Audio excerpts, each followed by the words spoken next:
Celá naše země si nyní ocitla v situaci, která vyžaduje aktivitu i pomoc od každého z nás. Možná, že se i ve vašem městě nebo obci ocitli lidé, kteří prchají před válkou na Ukrajině. Často přichází jen v tom, co mají na sobě, a často jsou ubytováni jen v provizorních podmínkách školních tělocvičen.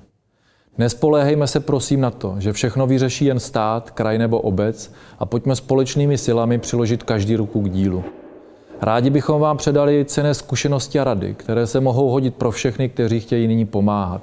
Zde je 5 základních kroků. Za prvé spojíme síly a postupujme koordinovaně. Zjistěte si, jaké už fungující struktury a spolky ve vašem městě nebo obci jsou. Zpravidla to bývají skauti, sokolové, dobrovolní hasiči, orli a jiní. Uskutečněte společnou schůzku, vyměňte si vzájemné kontakty, domluvte si také způsob vzájemné komunikace. Poraďte se o tom, kdo má jaké časové možnosti, schopnosti, kapacity a lidi. Mějte na paměti, že správné nastavení koordinace dobrovolníků a aktivit je předpoklad k úspěchu. Za druhé, spojte se s vedením obce nebo jejím krizovým štábem. Hned na začátku nabídněte vedení obce svoji pomoc, snažte se ji co nejvíce konkretizovat a hlavně nejednejte na vlastní pěst. Za třetí, založte sběrné místo materiální pomoci a zajistěte jeho provoz. Právě materiální sbírka je druh pomoci, ve kterém bývá běžná veřejnost nejaktivnější, a je to také nejúčinnější forma pomoci konkrétním lidem. Jak má takové sběrné místo vypadat? Za prvé, zajistěte si prostor. Ideální je suché, prázdné a dostatečně velké místo. Sběrný materiál se zde bude nejen shromažďovat, ale také třídit. Myslete také na to, že vaše sběrné místo by mělo být přístupné autům přivážejícím a odvážejícím materiál. Za druhé, sběrné místo si dobře vybavte. Sháníte prázdné krabice, přepravky a lepící pásky, které budou potřeba k zalepení krabic a jejich bezpečnému přesunu. Dále budete potřebovat lepící štítky a fixy, kterými krabice označíte. Popisky je dobré mít v ukrajinštině i češtině. Za třetí, provoz sběrného místa se neobejde bez lidí. Potřeba bude dostatečné množství dobrovolníků, kteří budou materiál přijímat od lidí, třídit ho, balit a odvážet. Myslete také na to, že bude nutné se v provozu sběrného místa střídat. Hned na začátku je dobré určit si koordinátory sběrného místa, nastavit provozní dobu a komunikovat ji směrem k veřejnosti. Nastavte si také způsob evidence materiálu, který se bude na vašem sběrném místě shromažďovat. Evidenci pravidelně poskytujte krizovému štábu. Buďte připraveni na to, že se potřebný materiál bude měnit v průběhu času. Nyní se podívejme, jaký materiál bude nejvíce potřeba. Co sbírat? Za prvé, zajistěte lidem spaní. Potřeba budou lehátka, matrace, karimatky, spacáky, polštáře, lůžkoviny a ručníky.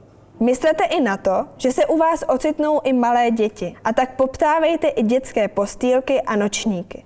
Za druhé, zajistěte lidem základní hygienické potřeby. Nejvíce na odbyt bude spotřební materiál jako dětské plenky, dámské vložky, toaletní papír, sprchové gely a vlhčené ubrousky, zejména pro děti. Za třetí, zajistěte lidem trvanlivou stravu.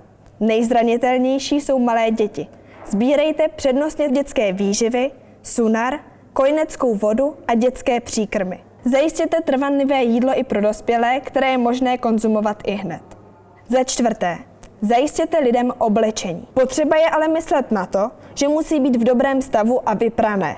Komunikujte s veřejností, aby oblečení nosila již roztříděné dle pohlaví a velikosti.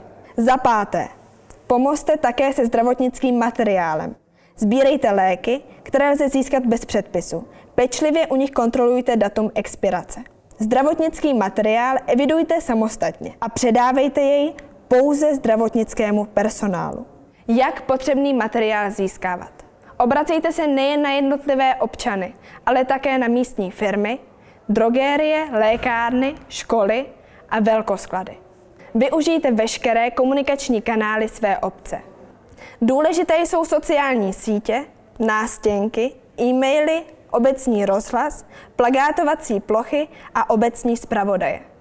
Jak nasbíraný materiál přepravovat? Pokuste se zajistit dopravu z vašeho sběrného místa na místo, kde budou uprchlíci ubytováni. Poptávejte dobrovolníky s autem a vytvořte si přehled o typech aut, které mají k dispozici, i o jejich časových možnostech. Stanovte koordinátory dopravy a shodněte se na pravidelných časech převozu věcí. Kromě řidičů budete potřebovat také dobrovolníky, kteří budou pomáhat s nakládáním a vykládáním věcí. Zdaleka to ale není jen o sběrných místech materiální pomoci. Pomáhat bude potřeba i jiným způsobem. Evidujte si proto hned od začátku všechny nabídky pomoci, které budou přicházet. Od tlumočení, hlídání dětí, volnočasových aktivit, psychologické podpory, sportovního, kulturního vyžití a jiných. Komunikujte a předávejte je vedení obce a krizovému štábu. Možná, že také dobrovolníci budou potřeba přímo v ubytovacích kapacitách. Myslete na pravidelný úklid a hygienu těchto prostor, na to, že bude potřeba prát a převlékat ložní prádlo. Mysleme prosím na to, že se nyní každodenně budeme potkávat s lidmi, kteří uprchli před válkou. Bude to pro mnohé z nás nová a mnohdy náročná zkušenost, ale pojďme ji společně zvládnout. Buďme aktivní a solidární.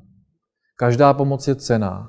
I takové drobnosti, jako upečená buchta, společné sportovní aktivity, prohlídka města a okolí, uspořádání koncertu nebo divadelního představení je potřebné a skvělé. Pomáhejte v oblastech, které jsou vám vlastní. Míra aktivity je zcela na vás. Ke komunikaci s ukrajinsky mluvícími lidmi používejte aplikaci Google Translator anebo prostě mluvte jen pomalu česky.